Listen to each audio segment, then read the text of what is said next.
안녕하십니까. 10년 후 부자의 자금부자입니다. 한 주 잘 보내셨는지요?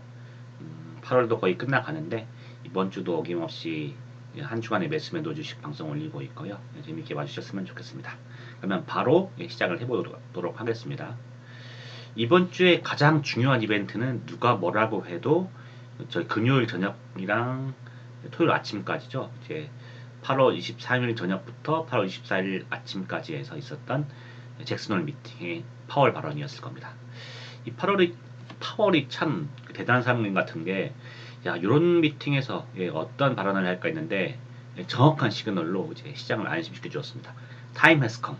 때가 되었다. 라고 하면서 9월에 금리 인하할 것을 기정사실화하는 발언들을 해줬는데, 이 메시지 자체가 이제 다른 제 의원들과 달리 더 명확했기 때문에 시장이 환호했고, 어, 이게 그냥 잘라서 그냥 하겠다라는 말 같은 거죠. 그렇기 때문에 이런 명확한 시그널 때문에 저 또한 이제 여러 가지 경우의 수에서 지울 수 있는 것이 생겼어요. 그래서 참 감사하게 생각하고 이런 거 먼저 말씀을 드리고 시작을 해야 될 것 같습니다. 그래서 제가 보기에 이제 이런 타임에스컴이라고 명확한 금리 인하 시그널을 줬기 때문에 제가 이제 8월 5일 하락이죠. 8월 이후에 왔었을 때 9월, 10월이라고 꼭 계절성이 안 좋다고 해가지고 그날 그 해는 그 달에는 무조건 주식이 떨어지는 것도 아니에요. 그래서 8월 5월 8월 5일 이후에 시장이 어떻게 될까 봤었을 때 8월 5일, 5월 이후에 이렇게 시장이 떨어지다가 이제 오히려 회복이 늦어진 상태 내에서 올라오다가 FOMC 때문에 이게 좀 그때를 기점으로 다시 올라가는 그런 안 또는 뭐 이제 8월 5일에 떨어지고 이미 올라왔어요. 그래서 충분히 올라온 상태 내에서 잠깐 떨어질라 그러는데 9월 19일 FOMC 기점으로 해서 금리 인하가 되면서 짧은 반등을, 그러니까 하락을 되게 짧게 이제 받고 바로 올라가는 그런 시나리오. 지금 여러 가지 시나리오를 생각했었는데 지금 이미 금리 인하가 있다는 명확한 시그널을 줬기 때문에 지금 9월 금리 인하는 모두 선반영 될 거라 생각을 하거든요. 그렇기 때문에 9월에 FOMC에서 자 금리 인하 하겠습니다. 거에도 이미 모든 사람들이 8월 달부터 9월에 금리 인하 하겠다는 걸 알고 있었지 않습니까? 그렇기 때문에 그 9월 FOMC에서 금리 인하 발언으로 인하여 그걸 기점으로 반등하는 것은 이제 사실상 시나리오에서 삭제도 된다고 생각이 들었습니다. 그래서 이제 요건 삭제됐고 그렇기 때문에 만약에 아까 말씀드린 것처럼 이제 8월 5일날 떨어진 다음에 반등을 했어요. 그다음에 9월에 좀 떨어지려고 하는데 9월 FOMC에서 금리 인하를 하겠다라고 해도 그걸 기점으로 다시 올라가거나 하는 시나리오는 좀 배제할 수도 있다는 거죠. 이 상태에서 이런 걸 배제할 수 있기 때문에 조정이 시작된다면은 그 FOMC를 기점으로 반등이 하는 거 사라졌으니까 저게 끝날 가능성은 적어졌다. 일단 시작이 된다면 그런 거로 생각이 들었습니다.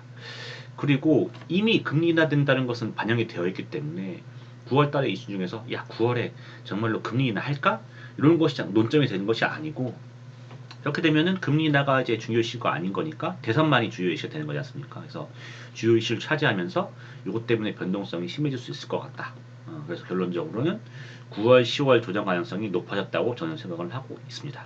그래서 저로서는 안 좋은 거는 왜냐면 전 이 주식을 좀 팔고 있다가 9월, 10월 때 다시 또 살려고 하는데 이렇게 짧은 하락으로 끝나버리면 좀 안 좋거든요. 그래서 어떻게 될지 궁금했었는데 이런 시나리오를 삭제해 줬으니까 아예 그냥 배제가 되니까 제가 판단하기 좀 더 쉬워진 것 같습니다. 그래서 파월에게 되게 고맙다는 말을 전하고요. 그리고 이번 주에 또 지나갔던 중에 재밌는 거는 8월 5일부터 이제 떨어지기 시작하면서 8월 5일 있었던 주였죠. 그러니까 8월 9일쯤 이때쯤에서 사람들이 아직 이제 8월 5일 블랙 먼데이 끝난 거 아니다. 더 올디 올 수 있다. 또 한 번 추가락도 올 수 있다. 그러니까 1, 2주 정도는 더 조심해야 된다라고 했고 그 2주 지난 시점이 바로 8월 23일 그제 금요일이었거든요. 근데 뭐 떨어진 거 없고 계속 잘 올랐죠. 그렇기 때문에 그런 사람들이 나와가지고 1, 2주 지켜보려고 했었는데 뭐 그냥 올랐네요. 죄송합니다. 이런 거 없고 아예 그런 사람들 나오면 다 욕먹을 것 같은 사람인지 아예 그런 사람들도 없고 뭐 블랙 먼데이 얘기한 사람도 없고 3.2법칙 얘기한 사람도 없고 그냥 다 이제 어느 순간부터 이제 2주 전에 얘기지만 다 8월 5일 하락은 다 먼 옛날에 얘기가 된 것처럼 얘기도 없고 그런 시기를 지금 지내고 있습니다. 그래서 지금 다시 또 하락에 대한 걱정이 없는 그런 골디락스를 생각하는 낙관적인 시장이 지금 2주 만에 지금 계속 재개되고 있는 그런 상황이 되었습니다. 그렇기 때문에 그래서 그런지 이제 연어 때처럼 이제 미국은 꾸준히 계속 올리는 한 주가 되었고요. 또 한국은 이제 바로 2,700을 찍어주더니 저 너무 빨리 2,700 찍어주니까 이거 2,700 금방 찍었는데 2,800도 금방 가는 거 아니야? 해서 요거는 2,800 금방 갈 것 같은데? 라고 그런 감 또한 저도 들었어요. 그래서 이거 2,700을 팔지 말고 2,800대는 팔아야지. 이런 생각을 했었었는데 2,800은커녕 2,700 한 10 찍었을까요? 그래서 그 부근에서만 횡보하는 그런 횡보장이 이번 주에 연출이 되었습니다.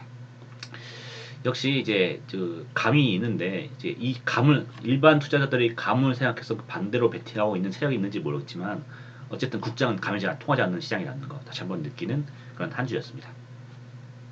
그럼 인트로를 마치고 이제 지난주 계획을 어떻게 신청했는지 보도록 하겠습니다.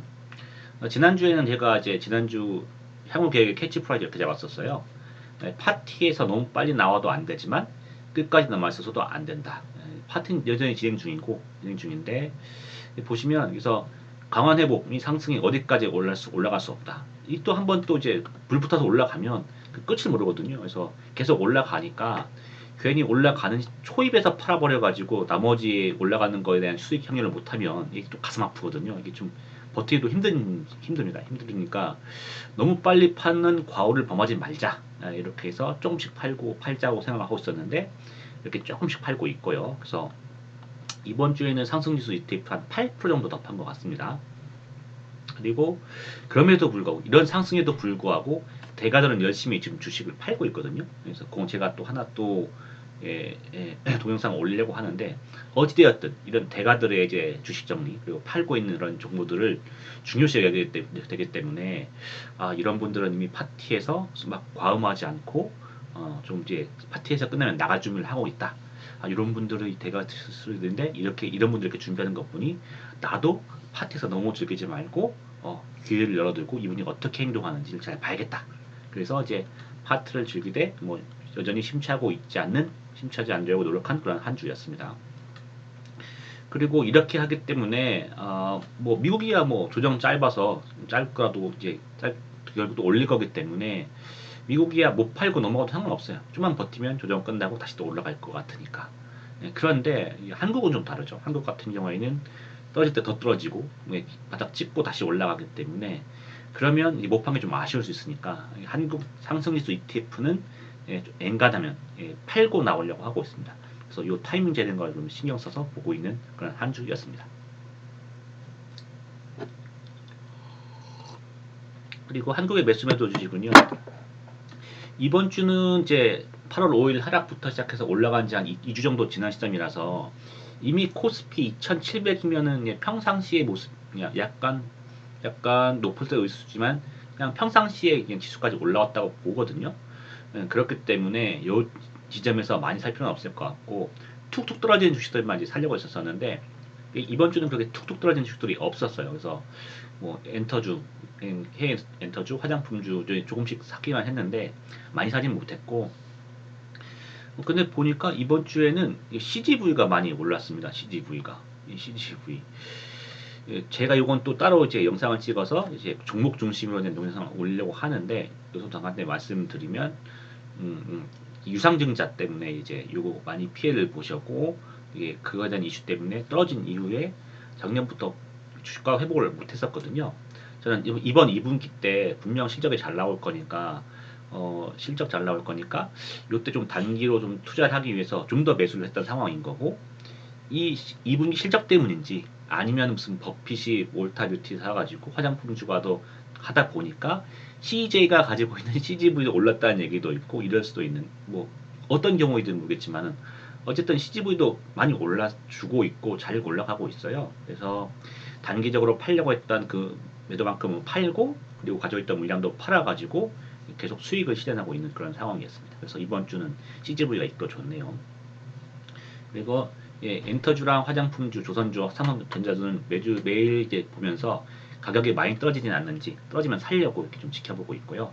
그리고 아까 지난주에 계획에서 말씀드렸지만 지수 ETF는 가능하면은 이제 하락장이 되기 전에 다 팔려고 하고 있어요. 그렇기 때문에 이제 매도 타임을 재면서 조금씩 팔고 있고 그래서 2700 정도에서는 예, 코스피 지수 2700 정도에서 50%까지 제가 판다고 말씀드렸었는데 조금 더 올라갈 것 같으니까 아직은 50%까지는 안 팔고 예, 조금씩만 더 팔면서 지금 33% 정도 판 상황입니다.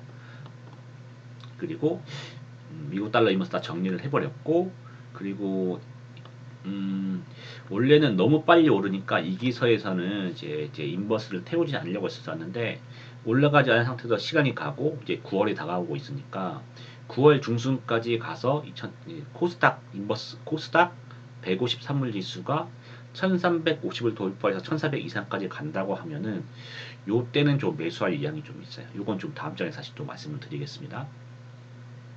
그래서 원래 플랜은 이제 2700에서 한 50% 정도 판다고 했는데 지금 기세가 좋기 때문에 지금은 33% 정도는 팔고 있고 지금 지켜보고 있는 상황이고요.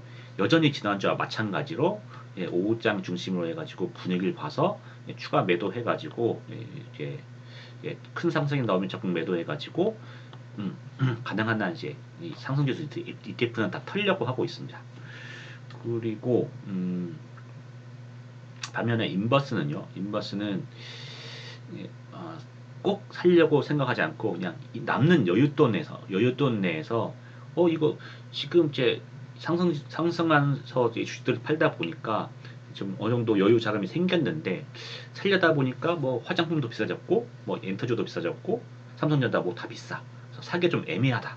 그럼 요걸로 그냥 통장에 넣어두지 않고 막 인버스 다시 사볼까 이런 생각이 들 때 이제 인버스를 하겠다고 말씀을 드렸는데 원래는 이제 워낙 기세 좋게 올라가다 보니까 1400선에서 이제 보려고 했었는데 1400선에서 보려고 했는데 지금은 좀 꺾인 것 같아가지고 1350 좀 넘어가기 시작하면은 좀 더 관심을 가지고 지켜보려고 하고 있고 요 내용이 수정되어 있습니다.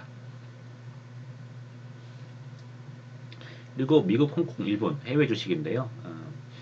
이제는 이제 사실 미국은 8월 5일도 많이 떨어지지 않았었죠. 떨어지지 않은 상태 내에서 많이 오르다 보니까 이미 좀 많이 주식들이 비싸서 살 게 별로 없었어요. 그래서 어떤 거 살까 하다가 이제 대가들이 샀던 주식 내에서 괜찮은 주식들 조금씩만 사봤고 다행히 이제 지수 ETF 상승 ETF 3배짜리 주식들이 지금 트레이딩으로 계속해서 수익을 내고 있어요. 그래서 떨어지면 사고 오르면 팔고 하면서 하고 있는데 특히 YIN은 이런 종목 같은 거는 이제 하루 오르면 하루 떨어지고 이렇게 하더라 반복되더라고요. 그래서 이때 떨어지면 사고 오르면 팔고 하면서 수익을 내고 있고 TQQQ랑 TNF 같은 경우는 이제 특히 TQQQ는 오르고 떨어지고 하는 게 아니고 오르고 떨어지고 이렇게 하기 때문에 떨어진 날이 적어요. 그래서 이때 이제 이걸 이렇게 반복된다는 생각으로 계속 팔아버리면 사실상 남는 게 없게 되기 때문에 그렇게 많이 팔지는 못하고 한 두세 주, 한 주, 세 주 내에서 매도하고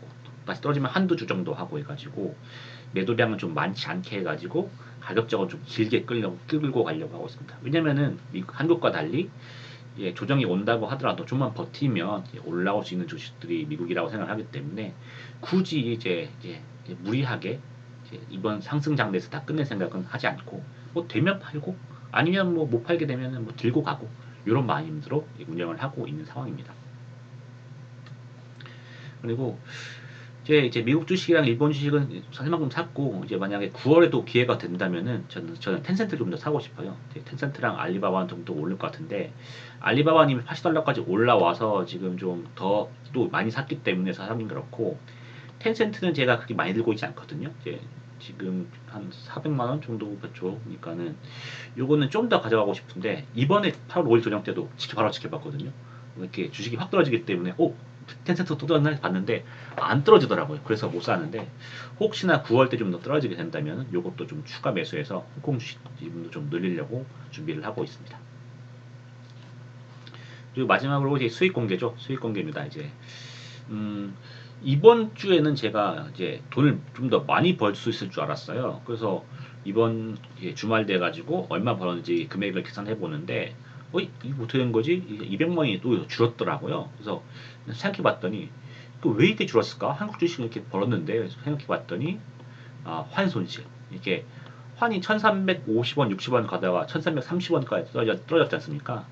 대부분이 이제 해외 주식이 좀 달러 자산 또는 홍콩화 달러이기 때문에 요거 떨어진 게 크더라고요. 그래서 환손실 때문에 결국 합산 손해가 됐는데 저번에 한 2달 전인가요? 제가 잠깐 말씀드렸는데 제가 이런 환손실에 대한 리스크 때문에 원래 달러 인버스를 가지고 있었거든요. 달고 있었었는데 이걸 들고 가 보니까 이게 상당히 수익률이 낮더라고요. 이게 달러 인버스가 이렇게 크게 움직여 주는 게 아니고 미세하게 움직이는 거기 때문에 올라봐야 0.5%, 0.1% 하면서 제가 사는 기준선에서 뭐 떨어지면 오르면 0.5 정도 오르기 때문에 플러스 0.5% 수익, 떨어지면 0.5% 마이너스 해가지고 요거 내에서 이런 0.5% 가지고 이제 팔고 사고를 반복한 시간도 없거니와 그게 잘 되지가 않고 수익이 안 남더라고요. 반면에 제가 세배 ETF를 제가 좀 하고 있는데 세배 ETF는 이렇게 2, 3% 움직이는 건 하루에 껌이죠. 그냥 기본 4%, 5%씩 움직이니까 이걸로 하는 게 훨씬 더 이득이더라고요. 그래서 내가 보니까 달러에서 환 손실이 발생한 거에 대한 그 최고의 환해증은 트레이딩을 통해서 달러를 더 많이 가지고 있는 거. 그게 정말로 이제 환해증이다 생각해서 달러 이버스는 이제 더 이상 생각이 없기 때문에 다 팔아버렸고요. 다 팔아버렸고 이제 이런 손해가 더 커지지 않도록 트레이딩을 좀 더 해가지고 달러를 좀 더 모으도록 하겠습니다. 지금도 손해를 200만 원 막은 거는 뭐 한국 주식 오른 것도 있지만 계속 TMF라든가 YI에 있는 사배 주식을 사고 팔고 하면서 어느 정도 수익을 내고 있거든요. 그 부분이 지금 이제 손해를 좀 막아주고 있다고 생각을 하고 있습니다. 그리고 이렇게 뭐 산 주식은 별로 없고 계속 주식을 팔다 보니까 뭐 한국 주식이야 팔고 나면 바로바로 이제 이체해서 빚을 갚고 있긴 한데 외화는 외화를 팔아야 이제 외화를 팔아야 제 통장을 넣을 수 있지 않습니까? 근데 요게 지금 환이 낮다 보니 좀 팔기 좀 아까워요. 좀 더 있으면 오를 것 같고 그래서 타이밍을 재고 있는데 그리고 그냥 또 외환 또 조정장이 오면 또 써야 되니까 그래서 요게 지금 덜 사고 많이 팔고 환전 안 하다 보니까 1,000만 원까지 쌓였습니다. 근데 요거는 이제 당장 9월, 10월에 조정이 올 수도 있으니까 요거는 조정을 대비해서 좀 가지고 하고 무리해서 팔 생각은 없고요. 그리고 가능하면은 이거를 이제 달러가 너무 많으니까 이제 버라이즌이라든가 이제 필립 모리스 같은 주식으로 전환하고 싶었는데 이거는 제가 40달러 초반에 제가 버라이즌이 40달러 초반일 때 제가 사겠다고 했는데 벌써 이미 버라이즌이 좀 올랐어요. 41달러라 가지고 혹시나 더 떨어지게 되면 40달러 초반에 100만 원 단위로씩 해서 매집을 할 생각이고 그리고 달러는 이제 현재 수치 내에서 더 떨어지면은 안 팔 거고 1330원 인근 정도 있으면은 요거는 지금 뭐 기존보다 떨어졌다고 하지만 이미 지금 금리 인하가 기정은 사실화된 상태 내에서 1330원은 그렇게 나쁘지 않은 환율이라고 보기 때문에 이때도 좀 매도를 좀 하려고 생각을 하고 있습니다. 그러면 그렇게 진행을 하고 있고요. 마지막으로 향후 계획 및 전망입니다.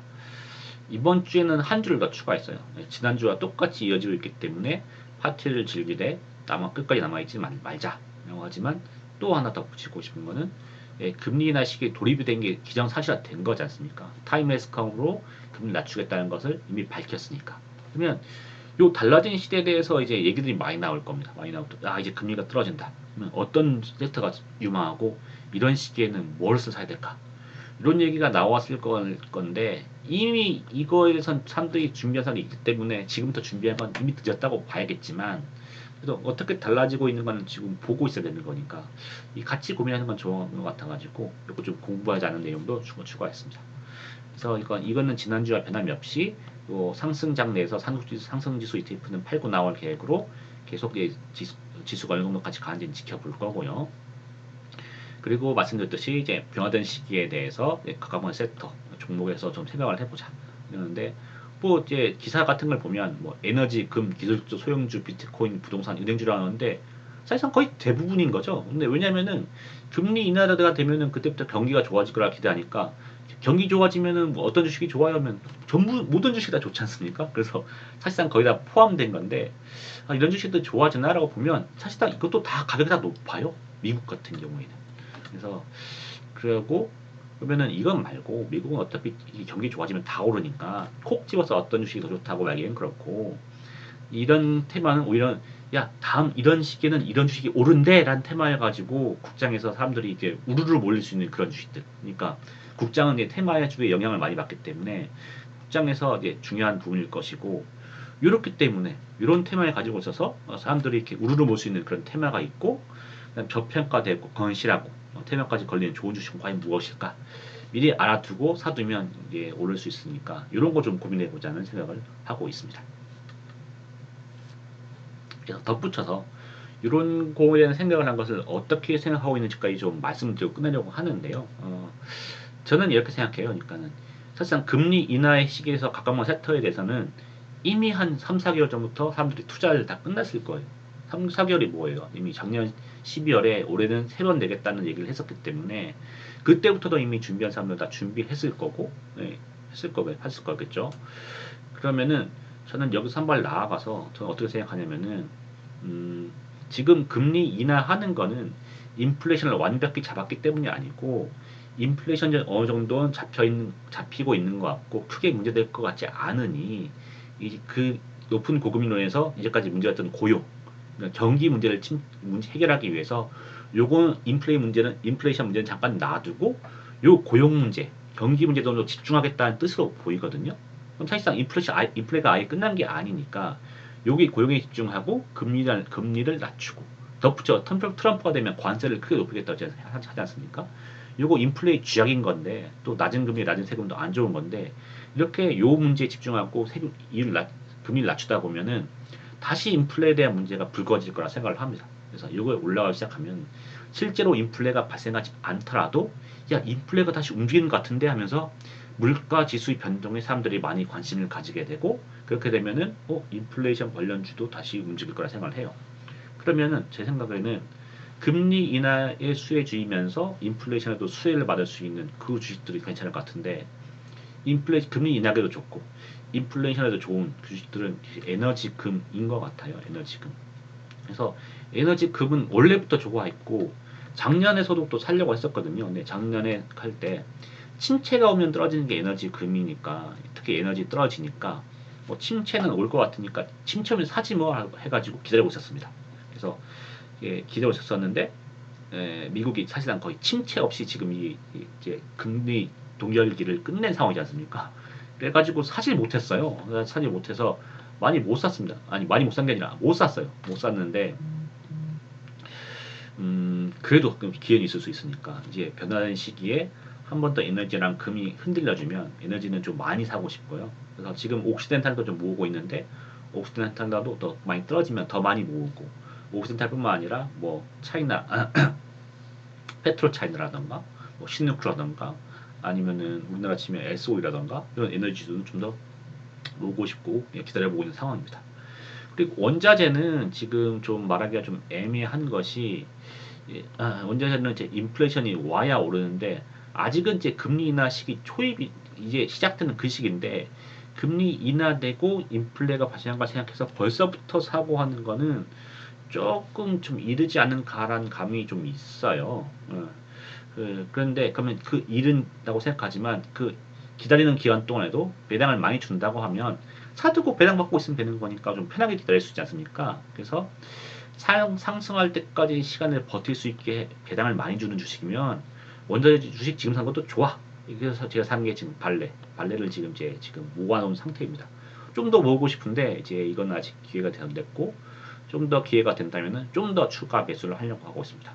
그리고 아까 좀 말씀드렸던 것처럼 이제 이런 시대가 나중에 인플레가 문제되기 시작하면은 이런 인플레 관련주가 들썩일 수 있으니 이제 원자재 관련된 주식 중에서 특히 인플레에서는 원자재가 중요하니까요.